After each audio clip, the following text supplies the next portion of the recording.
If we are constantly in this go, go, go mode, there is too much breakdown happening and our body never gets a chance to heal. I want to talk about the nervous system. So you're going to hear people talking about the nervous system everywhere. And I'm happy they do, because this is super important. So in our nervous system, our autonomic nervous system, this is our automatic nervous system. This is pretty much the electrical connections between everything in our body. My name is Dr. Aissa McGuirl. I'm a fitness-focused ortho-pelvic physical therapist. So talking about the nervous system is my thing. This is what I do. All right, so nervous system. Again, this is the electrical connections between everything in our body, starting from our brain, kind of traveling into our arms, our legs, our gut. This controls it all. Within our autonomic nervous system, we have two branches. We have our sympathetic, fight, flight, freeze, and then we have our parasympathetic, which is our rest and digest. In this sympathetic mode, this is where we break down or do things to survive. This is where we're working out to get stronger. This is where we're pushing it at work to accomplish a deadline so that we get that big bonus. This is where we're causing some level of breakdown so that our body is able to get stronger so that we're able to survive. And our parasympathetic, this is where we rest and recover. This is when we're in our house, relaxing, chilling, healing, eating a good meal, and then digesting. Or maybe we're just sleeping at night. Our body needs both. We need sympathetic to accomplish all the things that we need to do in life and survive. And we need this parasympathetic, so where we're able to rest and recover. And we need to be able to fluctuate between both. The problem comes is where a lot of us just become more sympathetically driven because we are just doing too much. I know I love to do too much. I'm the queen of doing too much, and I'm trying to be better. I'm trying to help you be better too. So a lot of us become sympathetically driven. And this is where we're going to start to see potentially hormonal issues, metabolic issues. Maybe you're having a harder time losing weight. Maybe you're experiencing pelvic floor issues, urgency. As soon as you put that key in the door, you gotta go. Or you're experiencing a whole bunch of different aches and pains in your body. And your nervous system is so important in everything. It's important in everything that's going on in our body because, again, this is how everything in our body is communicating. It's all communicating through these little electrical connections. It's important to manage our nervous system so we avoid these symptoms in our body. And two, because so that we're able to function at our best. Because when our body is able to fluctuate between these two, this is where we have our power. And I want all of us to have our power. So talking about the nervous system is my thing. And I address the nervous system by connecting with our breath. Because our breath is one of the best ways that we're able to tap into this autonomic nervous system. And I'm not just talking about, I'm talking about connecting with this deepest layer. And connecting with this deepest layer allows our body to tap into this parasympathetic nervous system. So this deepest layer, your diaphragm. We've heard about the diaphragm a lot. And a lot of the times you're going to hear people talk about breathing exercises and using your diaphragm to diaphragmatically breathe. But this also includes your deep abs or your transverse abs, your multifidi, these little muscles deep within your back, and your pelvic floor. So all these muscles are a part of this deep core. And this deep core is super important in connecting with our parasympathetic nervous system. So when you hear people talk about diaphragmatically breathing, this, again, it helps us to tap into this parasympathetic nervous system. But the problem is when we're diaphragmatically breathing, what should be happening is we should be using our diaphragm to fill our lungs with air.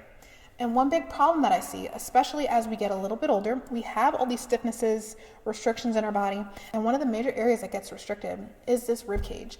And when our rib cage gets restricted, we aren't able to fully diaphragmatic breathe. For diaphragmatically breathing, what we're doing is we're filling up our lungs and our rib cage with air, using our diaphragm to pull that air in. So what I do is I help people connect with this deepest layer of muscles so that you're fully able to use your diaphragm to fill your lungs and rib cage with air. So in the back of your rib cage, you have a whole bunch of important structures that are extremely important in autonomic regulation. Also, the rib cage mobility is extremely important for your neck, which also has a whole bunch of structures that are extremely important for autonomic regulation. So using diaphragmatic breathing, it's a good way to get this rib cage to move a little bit better and tap into this parasympathetic nervous system. Also with this diaphragmatic breathing, we're getting more air into our lungs, we're breathing with better quality movement, and what this is going to get to do, it's going to get our body to be able to use oxygen better, which is needed for everything in our body. So this is all to say that breathing is super important in tapping into this parasympathetic nervous system, but it's also important to know how you do it. What I typically say is take a breath in through your nose. So we take a breath in using our nose. Try to make sure that our shoulders are nice and relaxed. Sit up nice and tall. And you're going to feel this 360 expansion. You'll feel air move into your chest, sides of your rib cage, belly, back, and some lengthening through this pelvic floor. Yes, this is filling our lungs up with air. At the same time, you will feel some lengthening through your belly. People typically teach diaphragmatic breathing as belly breathing, but they're not the same thing. But what you're doing is you're filling your lungs up with air. What that's going to do is going to push your abdominal contents down, and you're going to get some of that lengthening of your belly. But the whole focus is kind of breathing into your chest. You're going to get this belly lengthening kind of as a secondary consequence of it.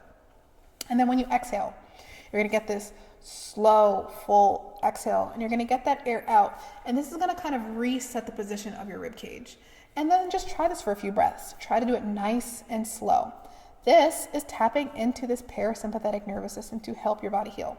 This I typically do in a lot of mobility work. I do it in core work, and I also do it in my workouts as well, because this is the foundation of how we move as humans. And if you are able to control your nervous system when you're working out, if your body's able to feel safe in things that are even traditionally hard, this is what builds resilience in your body.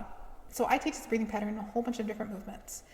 Now, I talk about it in terms of breathing and movement, but what if you are sleeping 4 to 5 hours per night?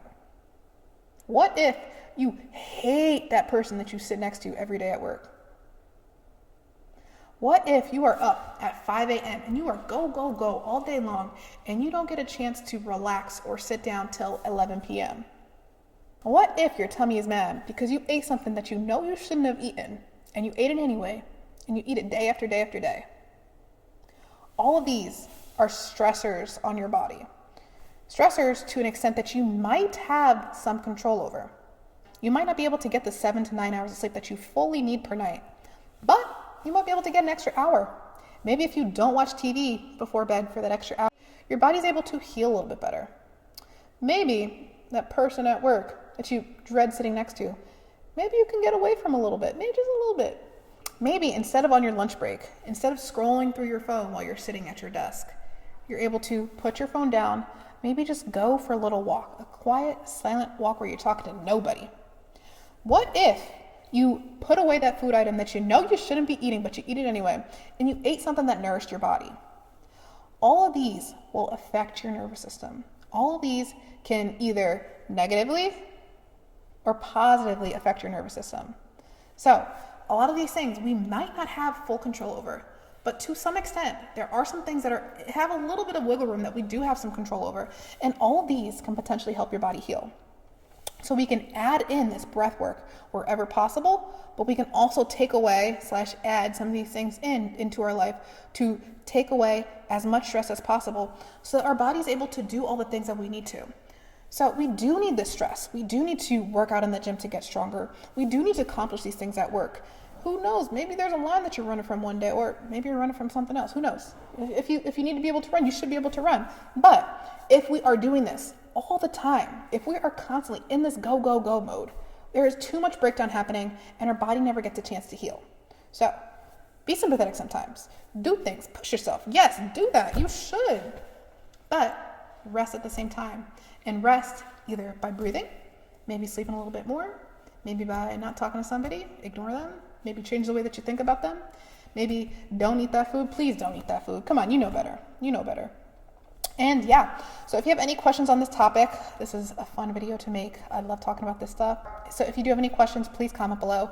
And if you're interested in work with me one-on-one for holistic fitness coaching, maybe you're struggling with some aches and pains as a result of this autonomic dysfunction, maybe some neck pain, maybe you got to pee all the time, maybe you got some back pain, and maybe you're looking to take control of your fitness and health goals, I'm your girl. If you have any questions, please comment below. I will link everything in the show notes, and I'll talk to you guys next time. Bye.